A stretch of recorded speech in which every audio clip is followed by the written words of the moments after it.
Hello guys, मैं आपके साथ OP Kamboj, motivational speaker, writer and counsellor. ये वीडियो स्पेशली स्टूडेंट्स के लिए है। मोस्टली स्टूडेंट्स का ये ड्रीम होता है कि इंग्लिश के मार्क्स और ज़्यादा कैसे आ सकते हैं, मैं ऐसा क्या करूं। हर एक स्टूडेंट का ये ड्रीम होता है। आज आप इस वीडियो के अंदर ये सीख जाएंगे। आपका सपना है कि मेरे इंग्लिश में 99 आ जाए, मतलब 99 मार्क्स आउट ऑफ 100 हो सकता है। This is possible.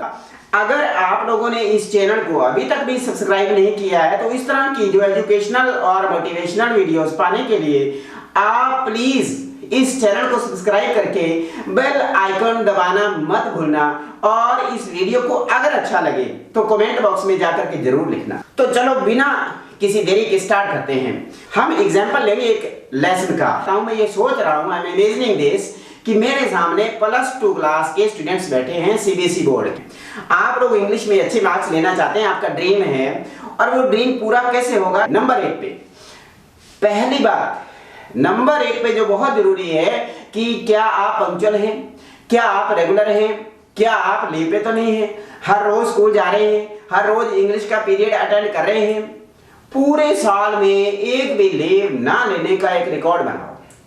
एक ऐसा रेजोल्यूशन ले लो कि मैंने +2 के अंदर एक भी दिन लीव नहीं लेना है, एक भी लेक्चर मिस नहीं करना है, रीजन चाहे कोई भी हो जाए, बस मेरे को तो इंग्लिश का लेक्चर अटेंड करना ही करना है। अब आप लेक्चर अटेंड करना सीख गए, आपके अंदर हैबिट डेवलप हो गई। नंबर 2 पे आपको अपने टीचर को बड़े ध्यान सुनना। टीचर कुछ भी करवा रहे हैं, इंग्लिश लेसन को लेकर के, लिटरेचर को लेकर के, या फिर रीडिंग स्किल को लेकर के, राइटिंग स्किल को लेकर के, लिटरेचर के अंदर चाहे वो कोई पोएम समझा रहे हैं, चाहे वो कोई लेसन समझा रहे हैं, आप लोग अपने टीचर की तरफ पूरा ध्यान से देखते रहिए, पूरा ध्यान से सुनते रहिए, पूरे गौर से आप लोग उसको इमेजिन करिए। जो भी लेक्चर चल रहा है उस लेक्चर को बड़े ध्यान से सुनिए, मतलब 1 सेकंड भी आप लोग लेक्चर मिस ना कीजिए। अब 1 मिनट भी, 1 सेकंड भी आप लोगों ने वो लेक्चर जो कि आपके टीचर के द्वारा क्लास के अंदर मतलब प्रेजेंट किया गया, वो आपने बड़े ध्यान से सुना। एग्जाम्पल ले लो, मान लो उस दिन कोई लेसन करवाया। सबसे पहले आपको क्या करना है? टीचर ने जो करवाना है वो करवाना ही है, टीचर का दिया हुआ वर्क आपने करना ही है, टीचर को फॉलो करना ही करना है, टीचर की हर बात को मानना ही मानना है, हर रोज प्रेजेंट रहना ही रहना है, लेक्चर मिस नहीं करना। मतलब ये सारी चीजें तो अपने आप हो रही हैं। अब आपको क्या करना है? जो कुछ टीचर ने करवाया, जो कुछ भी करवाया इंग्लिश टीचर ने क्लास के अंदर, आप लोग वो जो होमवर्क मिलेगा आपको या फिर क्लास वर्क मिलेगा, उसको एक स्पेशल डायरी के अंदर वर्क नोट कीजिए। फिर घर जाने के बाद आप लोग थोड़ी देर के लिए चाहे थोड़ा सा आराम कर लीजिए, थोड़ा रिलैक्स हो जाइए। फिर आप लोग बिना टाइम टेबल ड्रॉ के, अब आप बहुत सारे बच्चे ऐसे होते हैं जिन्होंने आज तक कोई टाइम टेबल ड्रॉ नहीं किया हुआ है, पूरे टाइम का टेबल बनाइए, टाइम टेबल ड्रॉ कीजिए और उस टाइम के अकॉर्डिंग चलिए। फिर टाइम के अकॉर्डिंग करना क्या है? सबसे पहले मेरे हिसाब से नंबर 1 पे जो मैं अब बताने वाला हूं आपके होमवर्क से रिलेटेड, आप होम इन्वायरमेंट में हैं। फर्स्ट ऑफ ऑल तो आपका रूम जो स्टडी रूम है ऐसा चूज कीजिए जहां पर आपके बाकी फैमिली मेंबर्स का आना जाना बहुत कम रहे।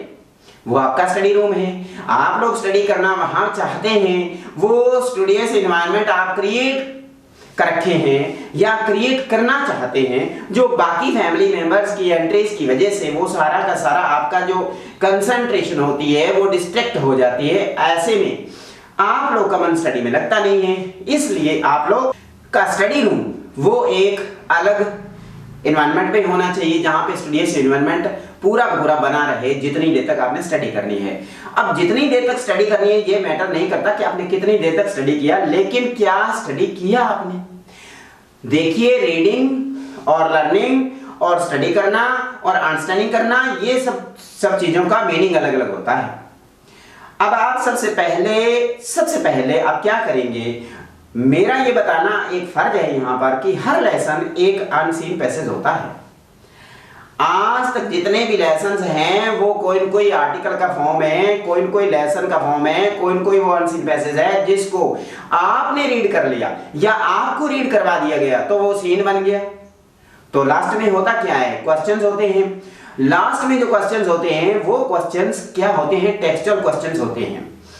आपने इतने सिस्टेमेटिकली तरीके से स्टडी करना है कि सबसे पहले आप लोगों ने खुद लेसन रीड नहीं किया, स्कूल में करवाया गया, आप लोग घर आकर के सबसे पहले, फॉर योर काइंड इंफॉर्मेशन, सबसे पहले आप लोग समरी रीड कीजिए, जो समरी आपकी हेल्प बुक में दी होगी। आपने समरी रीड कर लिया, समरी को अच्छे से अंडरस्टैंड कर लिया, उसके बाद आप लोग टेक्स्ट बुक में चले जाइए। टेक्स्ट बुक में जाने के बाद आप लोग वो लेसन खुद रीड कीजिए, line to line, stanza to stanza, extract to extract. आप लोग word to word, phrases to phrases, sentence to sentence, deeply, thoroughly, मतलब पूरे के पूरे, मतलब ब्यूटीफुली तरीके से पूरे कंसंट्रेशन के साथ उस लेसन को रीड करिए।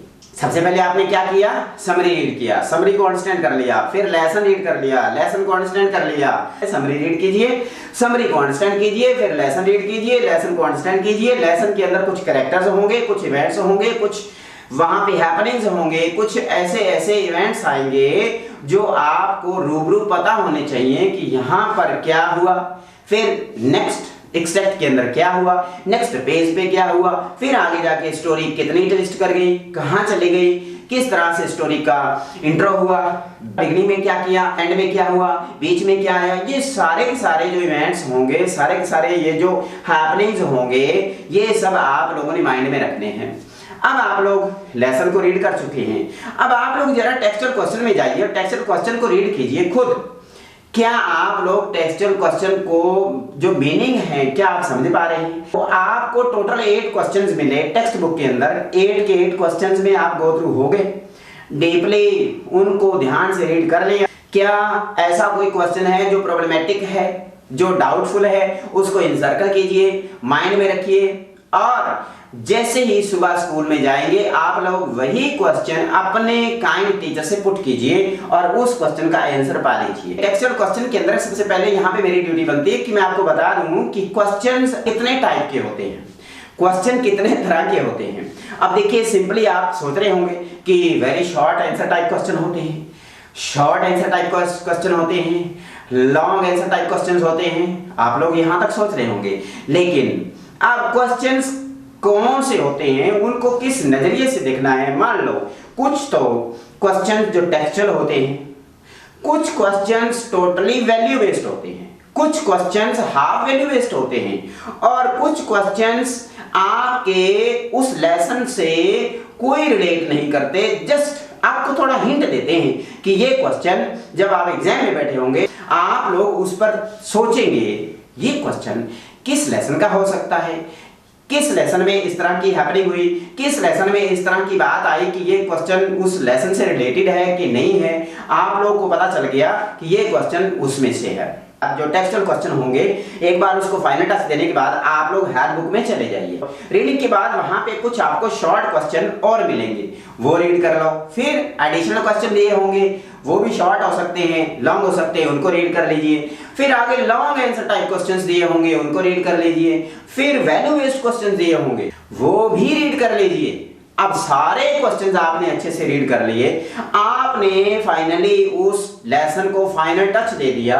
अब मान लो नेक्स्ट डे उस लेसन का टेस्ट है, तो टीचर क्या करेंगे? टीचर कोई बुक में से क्वेश्चन नहीं लेंगे, टीचर सिर्फ अपने एक्सपीरियंस के बिहाफ पे क्वेश्चंस आपको दे देंगे। दूसरी बात, कभी भी बुकिश वर्डिंग यूज मत करिए। बुकिश जो कंटेंट है वो यूज करिए, वर्डिंग अपनी में आंसर दीजिए, अपनी वर्डिंग में, अपनी लैंग्वेज में, अपने वोकैब के अंदर सिंपल बिल्कुल लॉजिकल आंसर दीजिए। और क्वेश्चन के 3 पार्ट होते हैं। Number 1 introductory para, number 2 main part, number 3 concluding para.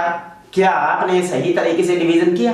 Introductory para note किया, फिर मेन पार्ट, जो मेन पार्ट होता है that is the longest part of the question. क्या आपने कंक्लूजन में अपने सजेशंस और अपने कॉन्सिक्वेंसेस उस क्वेश्चन के बिहाफ पे दिए? इस तरह से क्वेश्चन के 3 पार्ट होते हैं। अब रही बात कि क्वेश्चन में मार्क्स ना कटे, मतलब जो आंसर आपने लिखा है उसमें मार्क्स ना कटे, उसमें क्या करना है? नंबर 1, क्या आपका आंसर टू द पॉइंट है? क्या आपका आंसर लॉजिकल है? क्या आपका आंसर सिस्टेमेटिकली रिटन है? और क्या आपका आंसर रेलेवेंट है कि नहीं है? इस तरह से आप लोग हर लेसन को, हर पोएम को, हर स्टेंजा को, हर एक्सट्रैक्ट को finally deep thoroughly ground level की स्टडी कीजिए। और वो दिन दूर नहीं, ये मैंने सिर्फ आज लिटरेचर का लेक्चर दिया, लिटरेचर के लेसन का लेक्चर दिया है।